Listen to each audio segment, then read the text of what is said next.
All right, how's it going, everyone? I'm Hayes Mackman. I'm the CEO of 8i. At 8i, we're a technology company that's focused on bringing real people into a digital world. Next slide, please. So our mission is we're striving to provide technology for transmitting volumetric video content between people anywhere in the world. And this includes interactive real-time communication, live broadcasts, and pre-recorded entertainment and experiences. And for those of you who don't know what volumetric video is, that's fine. I'll explain a bit more and we'll have some example as we go. Just a little bit about 8i. Over the last 24 months, we've raised about $7 million in fundraising. We did about $6.5 million of revenue in 2020, and we have a approximately $2.5 million project with the U.S. Army going right now. So we're, we have a commercial traction. We've been able to finance, and we have existing projects with the U.S. Army. Next slide, please. So what's volumetric video? What's 8i do, right? Some of you may have heard of it. What is it? How does it work?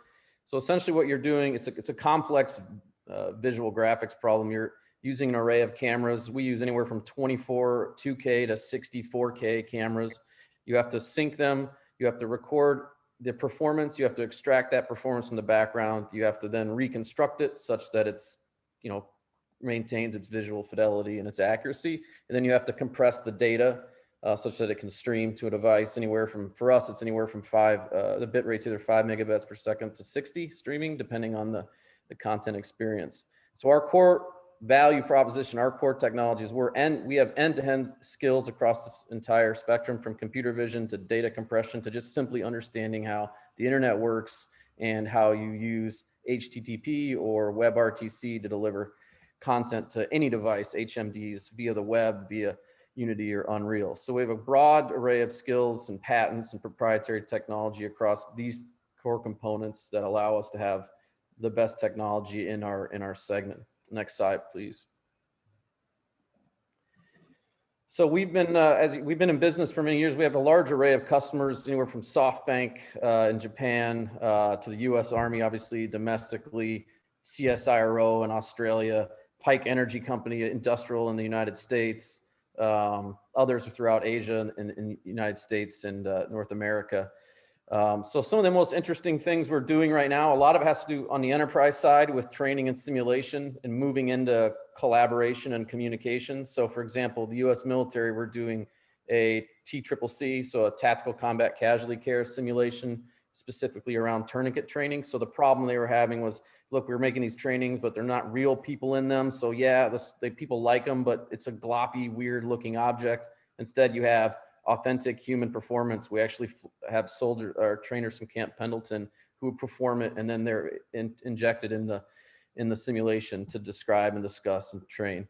And then we also go into other things. We're working on remote medical diagnostics. So the patient is in our capture area, a doctor is remote in a VR headset or an AR glasses and able to do an examination in full volumetric 3D video. On the commercial side, for there's influencer content, sports, all that stuff's happening in the mobile AR space. A lot like the SoftBanks and the WWEs and others of the world. That's what they focus on. So there's a lot of use cases for real people and digitally immersive experiences, whether it be VR, AR, or mobile AR. And so our technology supports all those things, whether it's a video technology that supports any of those sectors. So move on to the next slide, please. When you think about how, what's a product look like in this space? So we really have 3 products. The 1.0 being your typical, this is probably the right solution for most cases. There's a 2.0, which is if you want to go wild and really invest. And there's a 3.0, which is the smaller, scrappier version. So what you're talking about is it's really defined by the amount of cameras. The more cameras you have, the more visual accuracy you're able to get via viewpoints. All of our software comes with a web-based CMS so that you can just organize and distribute your assets. We have an advanced adaptive streaming player architecture that works across varying network scenarios. All that stuff's also been tested in market. We're enterprise grade. We have large customers around the world. We have comprehensive playback solutions, so you can do web integration with A-Frame, WebXR, 8th Wall, Unity, and Unreal. So complete control over how you do it. In addition, as I said, we have both video on demand, live broadcast, and real-time content. So anywhere from process it, save it, to process it in 100 milliseconds and stream it for interactivity. Another 30 seconds. Yep, that's cool. We're almost done. Great. So that's a prog line. Next slide. So rather than me try to play the videos here and it gets all goofy, if these links will literally allow you to play volumetric video on whatever. You can see the instructions right here. Now it's pre-recorded. It's not live. So if you want a demonstration of interactive communication or live broadcast, certainly welcome to schedule one with us afterwards. But you know, if you're interested in what volumetric video is, you can click, depending on your device, either one of these links will work. It streams to your device. It has examples of, you know, we have actually a little bit of our military, the TCCC training in there, as well as me talking for 4.5 minutes, if you're interested in stuff like that, as well as some other things. So if you want to know about volumetric video, just click on those links whenever you want. And we'll wrap it up right there. Hayes, you put those links in the chat as well, right? Destiny, I believe she did. I just did. Yeah. Okay, fantastic. Yep. Awesome. Perfect. Questions from our panelists?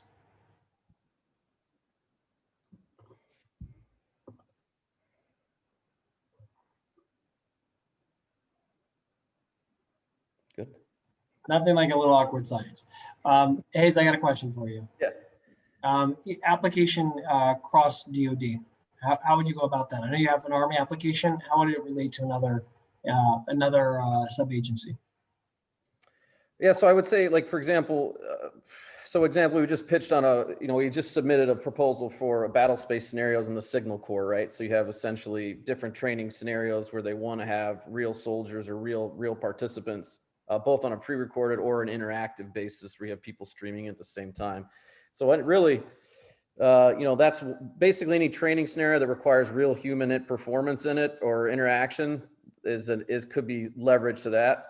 We're also thinking out in the future as like mobile communication units so that you could deploy them in the field. You could hook them up to a low orbit satellite network or a direct network. It could be allowed for whether it's battlefield commands, it could be a phone home service for the soldiers so that they can have that kind of experience with their home.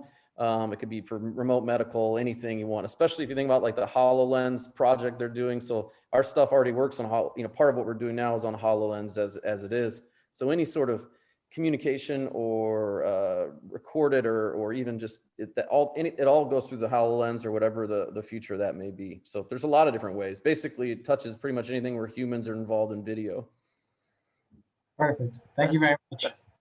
Got a quick question here. Great presentation and technology.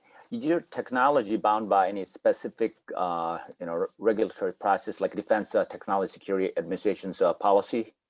So you cannot work with any foreign entities? No, I mean we have no restrictions on that. It's not top level secret. So we work with we have products with countries all over the world. Okay. Yeah. All right. Thank you. Maybe we should talk offline later. Yep, sure.